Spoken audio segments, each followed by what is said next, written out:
The Telltale Heart by Edgar Allan Poe.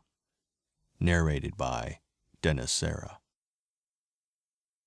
True, nervous, very, very dreadfully nervous I had been and am.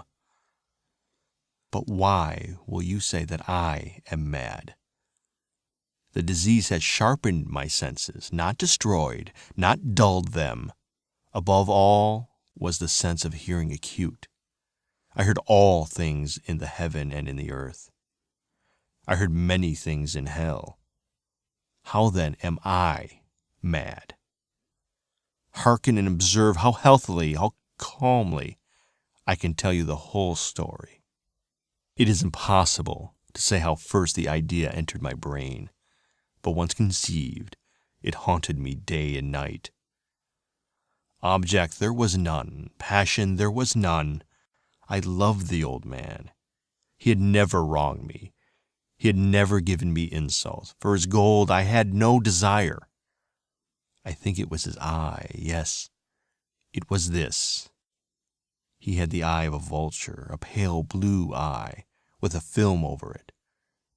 Whenever it fell upon me, my blood ran cold, and so by degrees, very gradually, I made up my mind to take the life of the old man, and thus rid myself of the eye forever. Now this is the point. You fancy me mad. Madmen know nothing.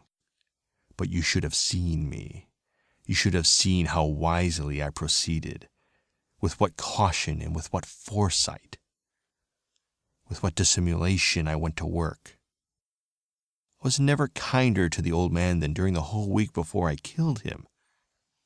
And every night, about midnight, I turned the latch of his door and opened it, oh, so gently, and then when I had made an opening sufficient for my head, I put in a dark lantern, all closed, that no light shone out, and then I thrust in my head. Oh, you would have laughed to see how cunningly I thrust it in. I moved it slowly, very, very slowly, so that I might not disturb the old man's sleep. It took me an hour to place my whole head within the opening so far that I could see him as he lay upon his bed.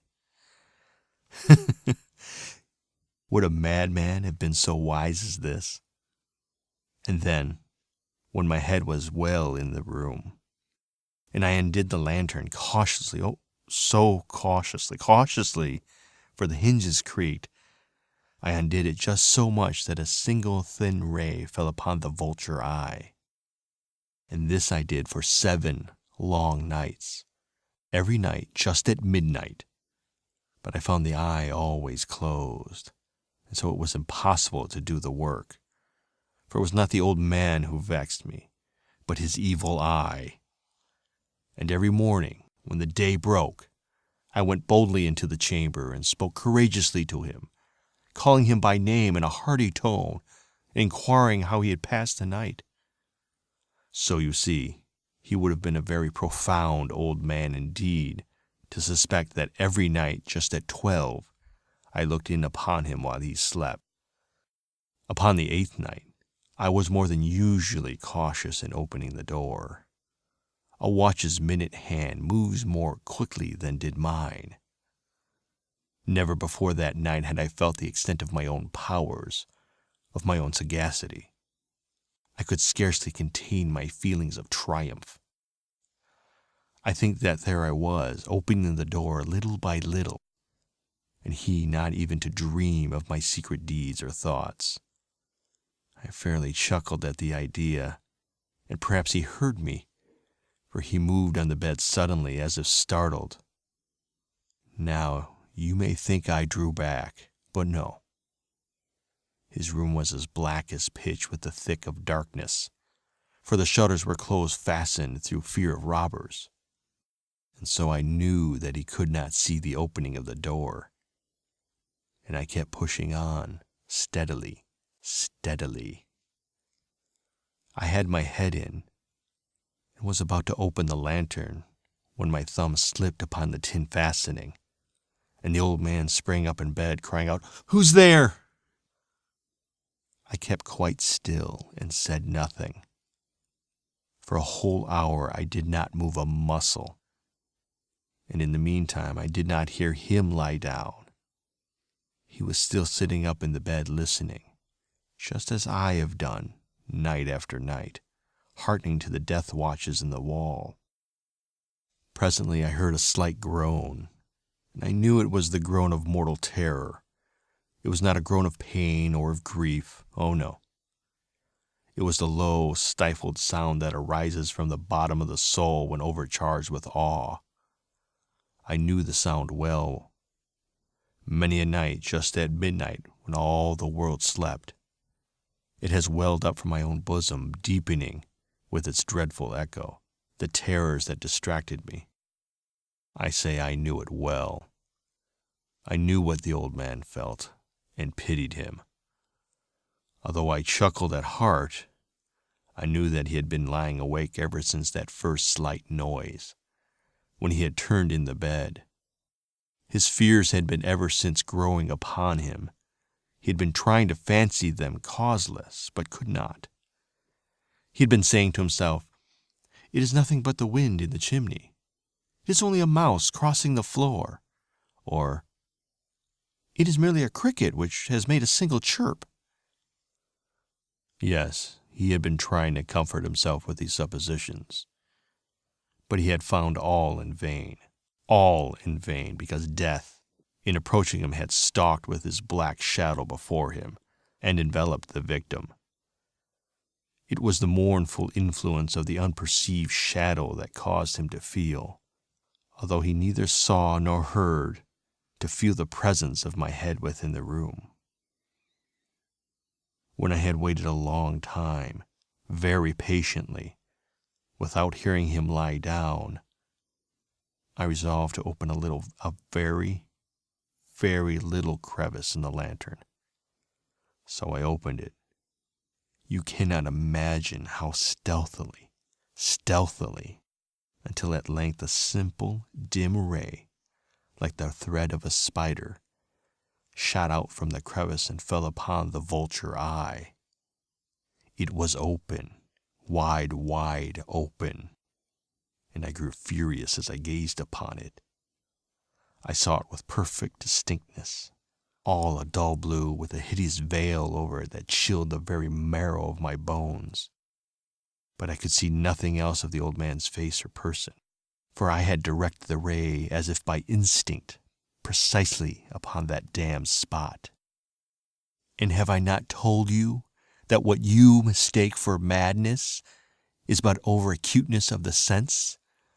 Now I say, there came to my ears a low, dull, quick sound, such as a watch makes when enveloped in cotton. I knew the sound well, too. It was the beating of the old man's heart. It increased my fury, as the beating of the drum stimulates the soldier into courage. But even yet I refrained and kept still.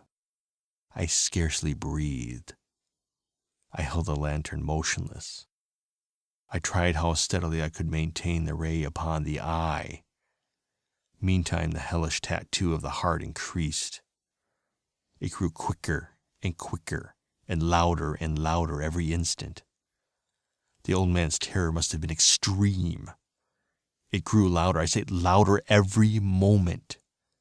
Do you mark me well? I have told you that I am nervous, so I am. And now, at the dead hour of the night, amid the dreadful silence of that old house, so strange a noise as this excited me to uncontrollable terror. Yet, for some minutes longer I refrained and stood still. But the beating grew louder. I thought the heart must burst. And now a new anxiety seized me. The sound would be heard by a neighbor. The old man's hour had come. With a loud yell, I threw open the lantern and leaped into the room. He shrieked once only. In an instant, I dragged him to the floor and pulled the heavy bed over him. I then smiled gaily to find the deed so far done. But for many minutes the heart beat on with a muffled sound. This, however, did not vex me. It would not be heard through the wall. At length it ceased. The old man was dead. I removed the bed and examined the corpse. Yes, he was stone dead. I placed my hand upon the heart and held it there many minutes. There was no pulsation. He was stone dead. His eye would trouble me no more. If still you think me mad, you will think so no longer when I describe the wise precautions I took for the concealment of the body. The night waned, and I worked hastily, but in silence. First of all, I dismembered the corpse. I cut off the head and the arms and the legs. I then took up 3 planks from the flooring of the chamber and deposited all between the scatlings. I then replaced the boards so cleverly, so cunningly, that no human eye, not even his, could have detected anything wrong. There was nothing to wash out, no stain of any kind, no blood spot whatever. I had been too wary for that. A tub had caught all. When I made an end of these labors, it was 4 o'clock, still dark as midnight. As the bell sounded the hour, there came a knocking at the door. I went down to open it with a light heart, for what had I now to fear? There entered 3 men who introduced themselves with perfect suavity as officers of the police. A shriek had been heard by a neighbor during the night. Suspicion of foul play had been aroused. Information had been lodged at the police office, and they, the officers, had been deputed to search the premises. I smiled, for what had I to fear? I bade the gentleman welcome. The shriek, I said, was my own in a dream. The old man I mentioned was absent in the country. I took my visitors all over the house. I bade them search well. I led them at length to his chamber. I showed them his treasures secure and undisturbed.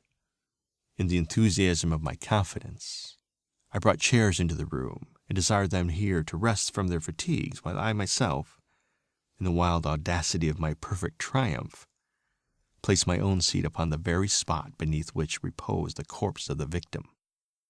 The officers were satisfied. My manner had convinced them. I was singularly at ease. They sat, and while I answered cheerily, they chattered of familiar things. But ere long, I felt myself getting pale and wished them gone. My head ached, and I fancied a ringing in my ears, but still they sat and still chatted. The ringing became more distinct. It continued and became more distinct. I talked more freely to get rid of the feeling, but it continued and gained definiteness, until, at length, I found that the noise was not within my ears. No doubt, I now grew very pale, but I talked more fluently and with a heightened voice, yet the sound increased. And what could I do? It was a low, dull, quick sound, much such a sound as a watch makes when enveloped in cotton. I gasped for breath, and yet the officers heard it not. I talked more quickly, more vehemently, but the noise steadily increased. I arose and argued about trifles in a high key with violent gesticulations, but the noise steadily increased. Why would they not be gone? I paced the floor to and fro with heavy strides, as if excited to fury by the observations of the men, but the noise steadily increased. Oh God, what could I do? I foamed, I raved, I swore. I swung the chair upon which I had been sitting, and grated it upon the boards, but the noise arose over all and continually increased. It grew louder, louder, louder, and still the men chatted pleasantly and smiled. Was it possible they heard it not? Almighty God, no, no, they heard, they suspected, they knew they were making a mockery of my horror. This I thought, and this I think, but anything was better than this agony. Anything was more tolerable than this derision. I could bear those hypocritical smiles no longer. I felt that I must scream or die, and now again, hark, louder, louder, louder. Villains, I shrieked, dissemble no more. I admit the deed. Tear up the planks. Here, here! It is the beating of the hideous heart.